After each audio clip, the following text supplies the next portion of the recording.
10th class के जितने भी स्टूडेंट हैं इस वीडियो को ज़रूर देखें। इस वीडियो में आपको साइंस सब्जेक्ट का कंप्लीट सॉल्यूशन देखने को मिलेगा। यदि आपको और भी सब्जेक्ट की वीडियो देखनी है तो मेरे YouTube channel MS education TV के ऊपर जाके देख सकते हैं। यदि आपको PDF डाउनलोड करनी है तो इसी वीडियो के डिस्क्रिप्शन में आपको वेबसाइट का लिंक मिल जाएगा, वहाँ से आप इसको डाउनलोड कर सकते हैं। सबसे पहले इंस्ट्रक्शंस यानी कि निर्देश। First point, all questions are compulsory, जितने भी क्वेश्चन दिए गए वो सभी आपको करने ज़रूरी हैं। नेक्स्ट पॉइंट, क्वेश्चन 1 to 8 आपके 1 मार्क्स के क्वेश्चन हैं, 9 to 11 2 marks, 12 and 13 3 marks, 14 and 15 आपके 5 मार्क्स के क्वेश्चन हैं। क्वेश्चन फर्स्ट, बिना बूझे चूने का सूत्र क्या है? इसका राइट आंसर है CaO, बी ऑप्शन राइट। नीचे ही इंग्लिश में दिया गया है what is the formula for quick lime, right answer CaO, B option. Question 2, सामान्य आंख के लिए स्पष्ट दृष्टि की न्यूनतम दूरी होती है 25 centimetre, B option right. The least distance of distinct vision for normal eye is 25 centimetre, B option right. Question 3, उदासीन विलय का pH मान कितना होता है? राइट आंसर इसका 7। What is the pH value of neutral solution? Right answer इसका 7, D option यहाँ पे राइट होगा। ये गलती से बी लिखा हुआ है, यहाँ पे क्या आएगा? डी। आपको मुझे कमेंट सेक्शन में बताना है जो ब्लड है अपना ह्यूमन ब्लड, उसकी pH वैल्यू क्या होती है? इसका आंसर आप मुझे ज़रूर कमेंट सेक्शन में बताएं। नेक्स्ट है क्वेश्चन 4 है, मानव में श्वसन वर्णक कौन सा है? राइट आंसर है haemoglobin, C option right. Which is the respiratory pigment in human? Right answer haemoglobin, C option right. Question 5, मानव आँख के उस भाग का क्या नाम है जहाँ किसी वस्तु का प्रतिबिंब बनता है? तो इसका राइट आंसर हो जाएगा रेटिना, क्योंकि जो इमेज होती है वो रेटिना के ऊपर बनती है। नीचे इंग्लिश में है what is the name of part of a human eye where the image of an object is formed? Right answer retina, C option right. Question 6, किस ग्रंथि को मास्टर ग्रंथि कहते हैं? पीयूष ग्रंथि। विच gland is also called the master gland? Right answer pituitary gland, ये इसका answer रहेगा। नेक्स्ट है क्वेश्चन 7, यीस्ट में अलैंगिक जनन किस विधि द्वारा होता है? मुकुलन के द्वारा, राइट आंसर हो जाएगा इसका मुकुलन। नीचे इंग्लिश में देख सकते हैं by which method does asexual reproduction occur in yeast? इसको इंग्लिश में बोलते हैं बडिंग। नेक्स्ट क्वेश्चन पे चलते हैं। क्वेश्चन 8, ये आपका असर्शन रीजन बेस्ड क्वेश्चन अभिकथन और कारण अभिकथन है कि चिप्स की थैली में नाइट्रोजन गैस भरी जाती है, ट्रू। कारण है कि नाइट्रोजन गैस वसा का अपचयन रोकती है, बिल्कुल ट्रू है ये भी, और ये इसकी करेक्ट एक्सप्लेनेशन भी है। तो इसका राइट आंसर हो जाएगा अभिकथन और कारण दोनों सत्य हैं और कारण अभिकथन की सही व्याख्या है। नीचे इंग्लिश में देखिए, यहाँ पे इंग्लिश में दे रखा है assertion the bag of chips are filled with nitrogen gas, true. Reason nitrogen gas prevents oxidation of fats, ये भी क्या है? ट्रू है, और इसकी करेक्ट एक्सप्लेनेशन भी है। तो इसका राइट आंसर हो जाएगा both assertion and reason are true and reason is the correct explanation of assertion. Question 9, माँ के शरीर में गर्भस्थ भ्रूण को पोषण किस प्रकार प्राप्त होता है? आंसर, गर्भस्थ भ्रूण को माँ के रुधिर से पोषण प्राप्त होता है। इसके लिए प्लेसेंटा की संरचना प्रकृति के द्वारा की गई है। इसमें भ्रूण की ओर से ऊतक के प्रवर्ध होते हैं। ये माँ के भ्रूण को ग्लूकोज, ऑक्सीजन और अन्य पदार्थ प्रदान करते हैं। नीचे इंग्लिश में how does the foetus receive nutrition from the mother's body? Answer, the foetus receives nutrition from mother's blood. The placenta has been designed by the nature for this. It contains tissue growth from the embryo. They provide glucose, oxygen and other substance from the mother to the fetus. Question 10, कायिक प्रवर्धन के 2 लाभ बताएं। इसका answer पहला है फलों द्वारा उत्पन्न सभी बीज समान नहीं होते, परंतु कायिक जनन द्वारा उत्पन्न पौधों में पूर्ण समानता होती है। सेकंड पॉइंट, कायिक प्रजनन द्वारा नए पौधे थोड़े समय में ही प्राप्त हो जाते हैं। थर्ड पॉइंट, वे पौधे जो बीज द्वारा सफलता से प्राप्त नहीं किए जा सकते, कायिक जनन द्वारा आसानी से प्राप्त किए जा सकते हैं। नीचे इंग्लिश में mention any 2 benefits of vegetative propagation. Answer, first point, all seeds produced by fruits are not the same but there is a complete similarity in plants produced by vegetative reproduction. Second point, new plants are obtained in a short time by vegetative reproduction. Next third point, those plants which can not easily obtained by seeds can be easily obtained by vegetative, यहाँ पे propagation आएगा, ये reproduction गलती से लिखा हुआ है, propagation. Next आगे चलते हैं, देखिए यहाँ पे क्वेश्चन 11 जो है आपका न्यूमेरिकल बेस्ड क्वेश्चन दे रखा है यहाँ पे, यानी कि इसको जो है यहाँ पे सोल्व करना है, फिजिक्स का ये क्वेश्चन आपका। तो इसमें देखिए, प्रकाश वायु से 1.5 अपवर्तनांक की कांच की प्लेट में प्रवेश करता है।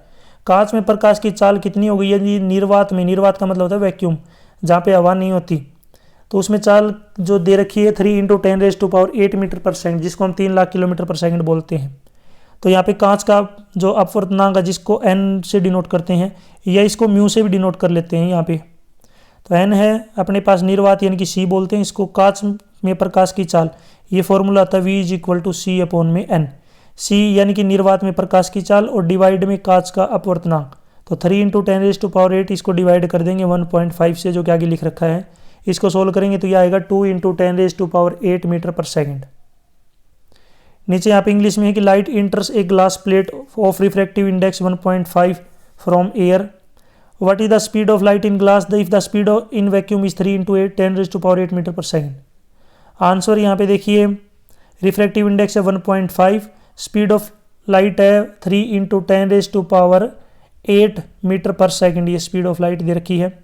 नीचे फॉर्मूला सेम वही लगेगा, अगर v हमें निकालना है तो ये होगा c/n। c का मतलब है स्पीड ऑफ लाइट और n का मतलब है रिफ्रैक्टिव इंडेक्स। यहाँ पे डिवाइड करेंगे, इसको सोल्व करेंगे तो ये आएगा 2 × 10⁸ मीटर पर सेकंड। नेक्स्ट है क्वेश्चन 12, चींटी के डंक में पाए जाने वाले अम्ल का नाम व रासायनिक सूत्र लिखो। चींटी के डंक से होने वाले दर्द से छुटकारा पाने का एक सामान्य तरीका भी बताएं। इसका आंसर है चींटी के डंक में मेथेनोइक अम्ल, जिसको हम फॉर्मिक अम्ल बोलते हैं, ये पाया जाता है। इसका रासायनिक सूत्र होता है HCOOH। इससे राहत पाने के लिए कोई भी उपलब्ध क्षारीय लवण, उदाहरण के लिए बेकिंग सोडा NaHCO3, इसका प्रयोग जो आप कर सकते हैं। इंग्लिश में write the name and chemical formula of acid found in ant sting, also give the common method to give relief from discomfort caused by ant sting. Answer, methanoic acid, formic acid is found in ant sting, the chemical formula is HCOH, any available basic salt for example baking soda can be used relief from this, और baking soda का formula है NaHCO3। आपको comment section में washing soda का formula बताना क्या होता है। आपको मुझे कमेंट सेक्शन में वॉशिंग जो सोडा होता है उसका केमिकल जो फॉर्मूला है आपको कमेंट सेक्शन में बताना है। यहाँ पे बेकिंग सोडा का दे रखा है, और ये इंपॉर्टेंट क्वेश्चन है, याद रखना। क्वेश्चन 13, प्रकाश का परावर्तन क्या है, परावर्तन के नियम लिखें। इसका आंसर है, जब प्रकाश किसी पॉलिशदार तल पर गिरता है तो तल से टकराकर प्रकाश उसी माध्यम में लौट आता है। इस घटना को प्रकाश का परावर्तन कहते हैं। इसके 2 नियम है। पहला है, इसमें एंगल IR के बराबर होगा, और आपतित किरण, परावर्तित किरण और अभिलंब तीनों एक ही प्लेन में होंगे। नीचे इंग्लिश में देखिए यहाँ पे, what is reflection of light, write down the laws of reflection. Answer, when light falls on a smooth and polished surface the light is return to the same medium by hitting the surface, this phenomenon is called reflection of light. Laws of reflection यहाँ पे 2 है। पहला है, इसमें angle जो incidence angle है वो refraction angle के बराबर होगा, एंगल I = R, और इंसिडेंट रे, रिफ्लेक्टेड रे और नॉर्मल सभी एक ही प्लेन में होंगे। यानी यहाँ पे मैं डायग्राम बनाता हूँ, जैसे अपने पास ये पॉलिशदार एक सतह है, अगर यहाँ से लाइट आई तो ये टकरा के उसी मीडियम में जो है वापस चली जाएगी। ये नॉर्मल है, तो इसमें जो एंगल I होगा ये एंगल R के क्या होगा, बराबर। क्वेश्चन 14, किसी अंतरिक्ष, यहाँ पे 14 में A पार्ट और नीचे है B पार्ट, 2 पार्ट हैं। किसी अंतरिक्ष यात्री को आकाश नीले के बजाय काला क्यों दिखाई देता है।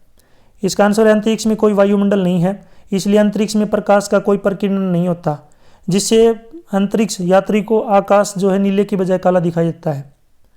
इंग्लिश में देखें यहाँ पे, why does the sky appear dark instead of blue to an astronaut. Answer, there is no atmosphere in the space, so there is no scattering of light in space, therefore sky appear black, black बोल सकते हैं या फिर dark लिख सकते हैं, instead of blue to the astronaut। Next यहाँ पे देखिए इसका बी पार्ट दे रखा है अपने पास, कोई वस्तु 2 मीटर फोकस दूरी वाले उत्तल दर्पण के सामने 10 मीटर दूरी पर रखी हो तो प्रतिबिंब की प्रकृति और आकार ज्ञात कीजिए। तो इसमें फोकल लेंथ हो जाएगी 2 मीटर, यहाँ पे फोकल लेंथ है 2 मीटर और u की वैल्यू है माइनस में जो है यहाँ पे वैल्यू आपको लेनी है -10 मीटर। फॉर्मूला होगा 1/f is equal to 1/v plus में 1/u। हमें 1/v यानी कि v की वैल्यू निकालनी, तो 1/v एक साइड रखेंगे तो 1/f माइनस में 1/u। अब 1/f का मतलब 1/2 1/10 एलसीएम लेंगे, यहाँ पे अपने पास आ जाएगा 10 ऊपर आएगा, यहाँ पे 5 प्लस में 1 यानी कि 6/10। 1/v की वैल्यू 6/10 है तो v की वैल्यू हो जाएगी 10/6। जब सोल्व करेंगे तो यहाँ पे v की वैल्यू आएगी 1.67 मीटर। अब हमें आवर्धन निकालना है, तो आवर्धन होता है m is equal to v upon u, तो v को u से डिवाइड करेंगे तो -0.167 मीटर। ये m का मतलब आवर्धन है और इस m का मतलब मीटर है। तो इसका मतलब जो प्रतिबिंब बनेगा वो सीधा बनेगा, छोटा बनेगा और आभासी बनेगा। यहाँ पे इंग्लिश में देख सकते हैं, if an object is placed at a distance of 10 metre in front of convex mirror of focal length 2 metre, find the nature and size of image. f की वैल्यू दे रखी, u की वैल्यू है, यहाँ पे फॉर्मूला यूज़ कर लेंगे, solve कर लेंगे तो m की मैग्निफिकेशन की वैल्यू आएगी -0.167। इमेज जो है इरेक्ट, स्मॉल और वर्चुअल बनेगी। क्वेश्चन 15, इसमें भी 2 पार्ट है। यहाँ पे ए पार्ट देखिए, श्वसन को ऊष्मा से पी अभिक्रिया क्यों कहते हैं? आंसर है, हमारे शरीर की अनेक कोशिकाओं में ग्लूकोज मौजूद होता है जो हमें भोजन के कार्बोहाइड्रेट्स के पाचन क्रिया द्वारा प्राप्त होता है। श्वसन क्रिया के दौरान ग्लूकोज को ऑक्सीजन से अभिक्रिया यानी कि क्रिया होती है जिससे इसका अपघटन होता है। यह क्रिया एंजाइमों द्वारा होती है। इस अभिक्रिया में ऊर्जा उत्सर्जित होती है, इसलिए श्वसन को ऊष्मा से पी अभिक्रिया कहा जाता है। नीचे इंग्लिश में why is respiration called exothermic reaction. Answer, glucose is present in many cells of our body which we get from carbohydrates in our food through digestion. During respiration glucose reacts with oxygen which leads to its decomposition. This reaction is done by enzymes. Energy is released in this reaction. Hence respiration is called an exothermic reaction. इसमें B part दे रखा है, आश्रित जल विद्युत चालक क्यों नहीं होता जबकि वर्षा का जल होता है? आंसर है, वर्षा के जल में कार्बन डाइऑक्साइड, सल्फर डाइऑक्साइड जैसी गैसें घुली होती हैं जो कार्बनिक अम्ल, सल्फ्यूरिक अम्ल आदि बनाती हैं। इनका आयनों में विच्छेदन होता है, इसलिए वर्षा के जल में विद्युत का चालन होता है। आश्रित जल पानी का एक शुद्ध रूप है। अब यहाँ पे देखिए आश्रित जल की बात की जा रही है। ये जो पानी का शुद्ध रूप है इसमें घुले हुए लवण और गैसें नहीं होती और इसलिए यह आयनिक नहीं होता और बिजली का संचालन नहीं करता। आंसर नीचे इंग्लिश में देखिए, why is distilled water not a conductor of electricity while rain water is. Answer है, rain water contains gases like carbon dioxide, sulphur dioxide which form organic acid, sulfurous acid etc. These disintegrate into ions and hence rainwater conducts electricity. Next यहाँ पे distilled water is a pure form of water which does not contain dissolved salts and gases and hence it does not ionize and does not conduct electricity. आपको मुझे comment section में formula बताना है। यहाँ पे sulphur dioxide का formula आप जरूर कमेंट सेक्शन में बताएं। कार्बन डाइऑक्साइड का मैं आपको बता देता हूँ, यहाँ पे CO2 मुझे देखिए इसका भी पता है, लेकिन मैं आपसे पूछना चाहता हूँ, मुझे पता चले कि आपको कितनी नॉलेज है, क्योंकि ये बेसिक से क्वेश्चन है, इनकी नॉलेज आपको जरूर होनी चाहिए। और भी वीडियो देखनी है तो मेरे YouTube channel MS education TV के ऊपर जाके देख सकते हैं। यदि आपको PDF डाउनलोड करनी है तो इस कोने में आपको वेबसाइट का नाम दिख रहा होगा, इस वेबसाइट से जाके आप डायरेक्ट डाउनलोड कर सकते हैं गूगल से। यदि आप मुझे फेसबुक, इंस्टाग्राम और टेलीग्राम पर फॉलो करना चाहते हैं तो उसका लिंक भी आपको इसी वीडियो की डिस्क्रिप्शन में मिल जाएगा, वहाँ से आप मुझे डायरेक्ट फॉलो कर सकते हैं। Thanks for watching.